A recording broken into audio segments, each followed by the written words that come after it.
Today I'm gonna take you with me on my journey from Kazakhstan to Uzbekistan. I'm here in Almaty, right in front of the train station, because we have to take a 12-hour overnight train to go to Shymkent, from where we have to switch to marshrutka and buses, cross the border and make it all the way into Uzbekistan's capital, Tashkent. So let's go and let's not miss our train. I have all of my stuff here. That is basically everything I own. These two backpacks. I am a minimalist.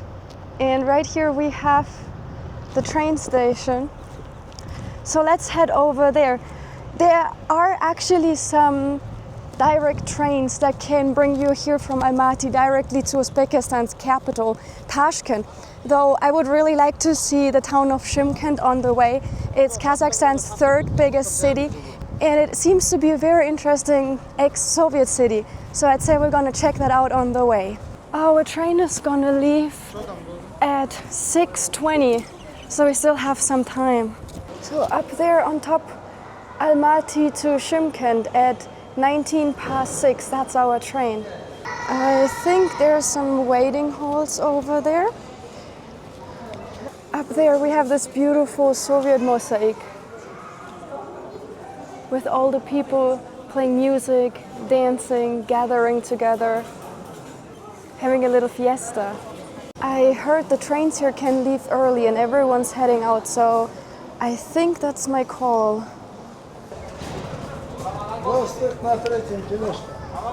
There are a lot of Soviet trains running here in Kazakhstan, but luckily the route to Shymkent uses a modern train, which is really nice.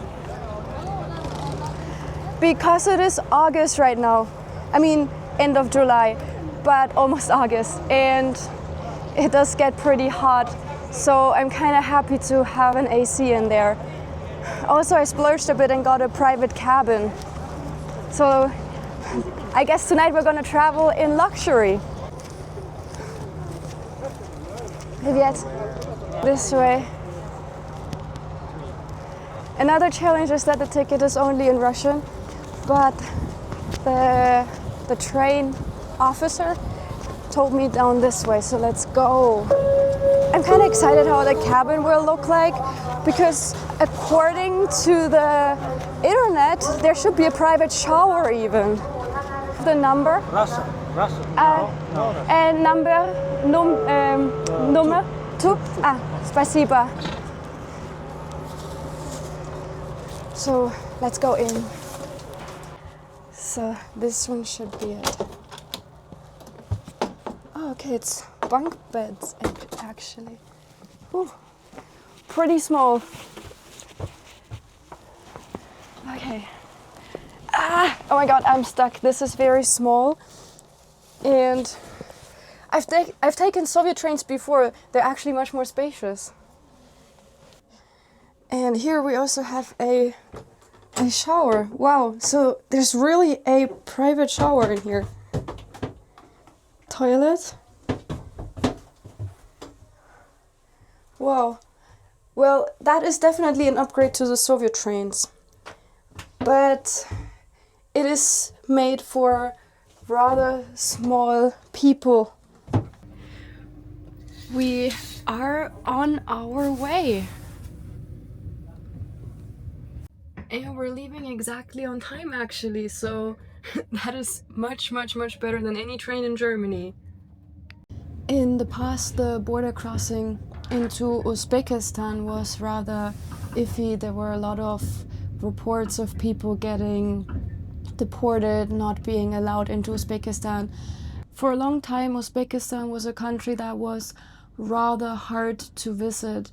Though in the last years they opened up and it is much easier now, and from the reports I read, there is hardly any problems anymore with border officers. So let's hope that everything will go smoothly once we're there.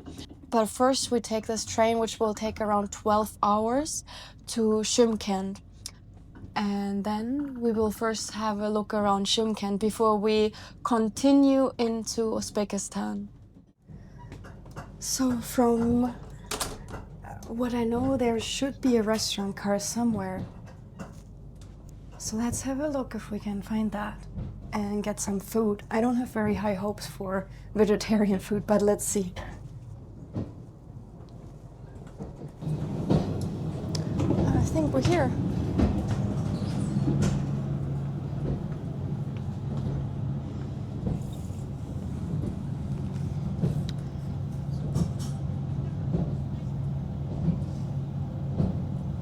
What I really appreciate is the very big vodka selection that we can get here on this train. Definitely the Russian influence. And my dinner just arrived, and that's actually already my second lagman I'm having today. Because I think it's probably my favorite food here in this region. Cheers. But now I'd say let's get some beer, because the train ride is pretty bumpy, and to be able to sleep, I think a beer or a vodka is a good choice, but I think I'm gonna embrace my German roots tonight and I'm gonna have a beer.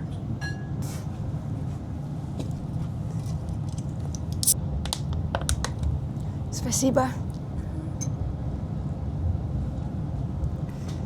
So, Prost. Na zdrowie.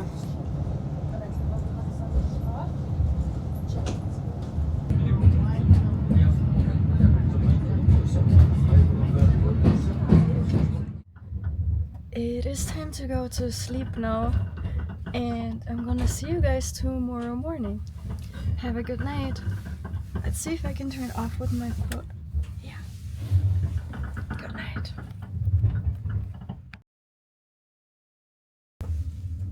So the staff just came around to wake everyone up. It is 5:30 in the morning. That was a short night. So, let's head out. Спасибо. Bye-bye. Oh, that is an early morning, 5:30. But I have to say, I did sleep surprisingly good. I did not wake up at night. I did not expect that given how bumpy the ride was. But yeah, I guess like getting the private cabin was definitely worth it. And welcome to Shymkent, to a beautiful morning in the town of Shymkent, around 700 kilometers west of Almaty. You can tell my brain is not awake yet. So here we are. I just got some coffee in the train station. There's a place where you can leave your luggage. And later I'm gonna pick it up, but for now we're gonna have a look around Shymkent city. It's still quite early, so a lot of things are still closed. And very interestingly, there is actually a very large Uzbek population, because back then, during Soviet era, Stalin just drew the lines between the countries. That's why a lot of Uzbeks were actually left here on the Kazakh side. And this area here has one of the highest Uzbek concentrations in all of Kazakhstan, and a lot of people here speak Uzbek. It's also reflected in the food, and there are lots of Uzbek schools, so it is very distinct from other cities in Kazakhstan like Almaty or the capital Astana. Here we have a statue of a winged snow leopard. Snow leopards are native here to Central Asia, and they also live in the Kazakh mountains. And this one here has wings, as you can see, and this was a symbol of the Bulgar tribe, which was a semi-nomadic Turkic tribe consisting of warriors. And in general, we see a lot of snow leopards here in Kazakhstan, in the art, in the emblem, also on the new 10,000 tenderbills. We have the snow leopard, which I think is incredibly beautiful because it is such an endangered species. These are such rare cats, so hard to spot, and I just love them. So this statue here behind me is really beautiful. And look who we have right over here, Lenin. Let's see if we can have a closer look to that mosaic. Wow, that's a huge mosaic. Here we have Lenin on a beautifully preserved mosaic, and in the front we have some Kazakh people working on the fields. You can see the crops down here. Very typical for Soviet art. Very beautiful. One thing I noticed about Kazakhstan, there are so many Soviet mosaics here in this country. In Almaty I saw so many, and even here in Shymkent. And all of them are so well preserved, which is really, really beautiful. Here, behind these bushes, we have the Independence Park. Kazakhstan declared independence on the 16th of December 1991. So let's have a look into that park. And I hope it's not gonna start rain. The clouds look pretty dark over there. One very interesting thing is, like, I've talked to a lot of older people who experienced the Soviet Union here, and they look back so fondly, but at the same time, I actually did encounter quite a lot of nationalists here in Kazakhstan. And in Almaty, one time, there was actually a guy coming to me and like yelling at me why I would spread misinformation, because according to him, Kazakhstan never used to be part of the Soviet Union, so I'm not exactly sure what his interpretation of history is, but that was not the only time. There are actually quite a lot of nationalists around, which I noticed. I haven't really experienced this to the same extent in other countries, though I think here in Central Asia generally it is a rather common thing. And now it gets super windy here, and I'm actually a little bit worried it's gonna start raining, and I don't have any shelter because it is so early and there's not much opened yet. And I think down here that might be the Independence Monument. Since I missed it in Almaty, let's have a look to this one over there. And it was erected in the early 2000s in order to promote the Kazakh identity, the national identity, because they were not Soviet Union anymore. They are an independent country. So even if this one here is technically not the Independence Monument, it does resemble the independence of the country. And this is a beautiful view with the monument and the Kazakh flag here in the background. The sun is back out and I'm at another park. I'm at Almaty Park.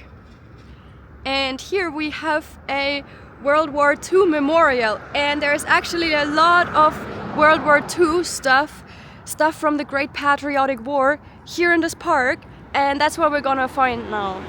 And down here it continues. We have a big red star down there in front of a fighter jet.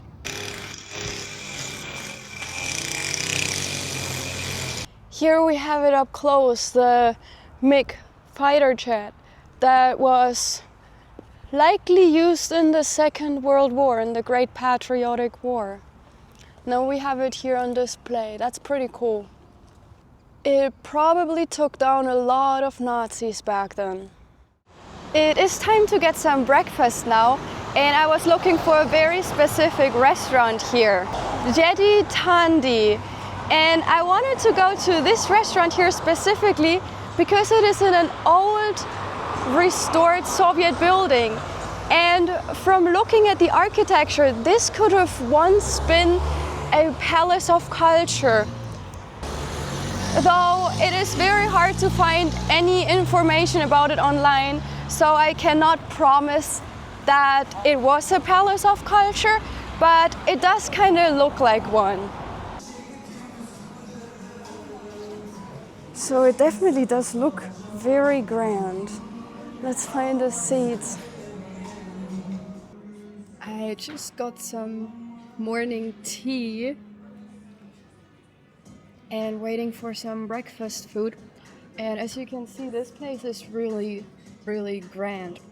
Back in Soviet times, of course, there were restaurants, but common people usually ate at Soviet canteens, which were rather basic. But of course, there were some more luxurious, some more grand restaurants. Maybe they used to look like this back in Soviet times, so the average person could hardly get in there. So these places were reserved for high-ranking officials, for like important people, for artists as well. Usually you needed an invitation to get in there, so if you achieved something for the state, if you were an important artist or a cosmonaut, then yes, you could get invitations. The other way to get into those restaurants would be having connections to someone higher up in the government. And then yes, it was possible for you to get into these more luxurious restaurants. But otherwise, for common people, it was hardly possible unless you achieved something important. So who knows, if I would have lived during Soviet times, I probably would have never been able to eat at those places. My food just arrived. I just got some breakfast eggs. So the typical breakfast food here is pretty similar to what we're eating in the West. This restaurant here is technically an Uzbek restaurant, not a Kazakh restaurant, because as I told you before, there's a lot of Uzbek influences here in Shymkent. And yeah, now let's have breakfast, and after eating, the next challenge is to find a Marshrutka or a shared taxi that will bring me to the border, because the main border crossing is closed right now because of renovations. That means I'm gonna have to take another border crossing, and there's not as much information online, so we're gonna have to find someone who can bring me there. But now let's have some food first. Cheers. So I just picked up all my stuff from the train station, and now I am here at the bus station, and this is where we should find either a Marshrutka or a shared taxi to the border. Yes, to customs. 1500. Sit down. Ah, okay. So I'm in the Marshrutka, and now we're gonna have to wait until it fills up, and then we're gonna leave for the border.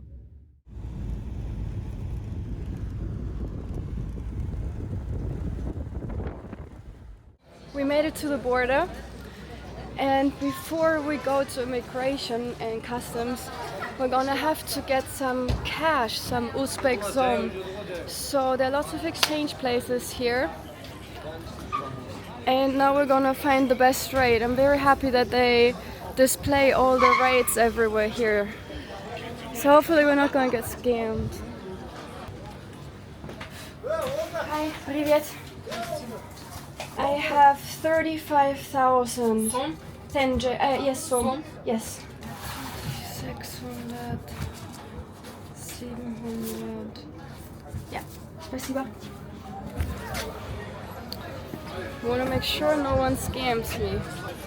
Now we're gonna head to immigration, wherever that is. Because as you can see, this is pretty chaotic here. But I think we have to walk all the way down there. Wow, look at these cars. People are transporting so much stuff across the border. From what I've read, crossing on a car can be pretty messy from what I've read. Let's hope the border crossing won't take too long. So we're gonna have to go through this gate over there, and after this point there won't be any cameras allowed, so I hope I see you guys on the other side.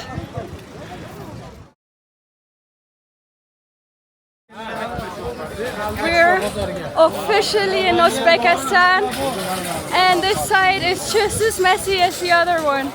Everyone wants to sell you a taxi, but I need a cold drink first. I feel like I'm getting a real pro in negotiating the prices here. There is a bus that will bring you to Tashkent, though this bus is a kilometer away and it is like really hot. I think we're like in the desert. So instead of taking the bus, I found a taxi driver who agreed to bring me to the nearby city center, which is only about 30 minutes from the border. I got the taxi driver down to 100,000, which is less than $10 and much better than the going rate that I read online. And yes, I know I've probably still overpaid, but as a Westerner, as a white foreigner, you're not gonna get a local price here. And we finally made it to Tashkent, and I'm right here in front of Hotel Uzbekistan, a very iconic Soviet hotel, like the place to stay back in the day. So of course I want to stay there. I don't have a room yet, but this place seems to have enough rooms. Let's go, let's get inside. I really like this architecture. Guys, this is so brutalist. But now let's head in because it is really, really hot outside. And I honestly can't wait to take a shower. I'm so sweaty. The border crossing itself was super easy, but it was really chaotic in there. And there was no AC and nobody waited in line.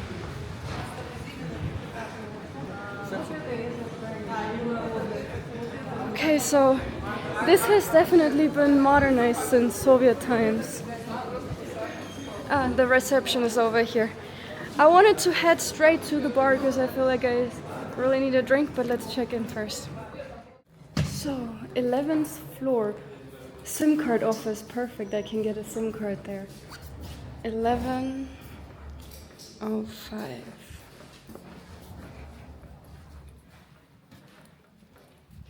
So, not even in Soviet times was this the hotel.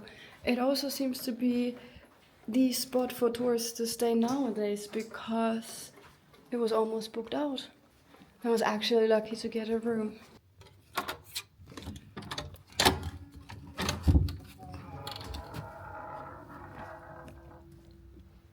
Wow.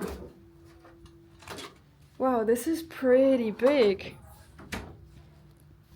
Very, very spacious. Okay, let's put down the stuff. Oh, this feels so good to arrive. Okay, let's have a look outside. And welcome to Tashkent, guys. I have to desperately take a shower and rest a little bit. And the next couple of days we're gonna explore Uzbekistan. And I hope you're gonna join me for this journey. I hope you enjoyed the video and see you again next time. Bye bye.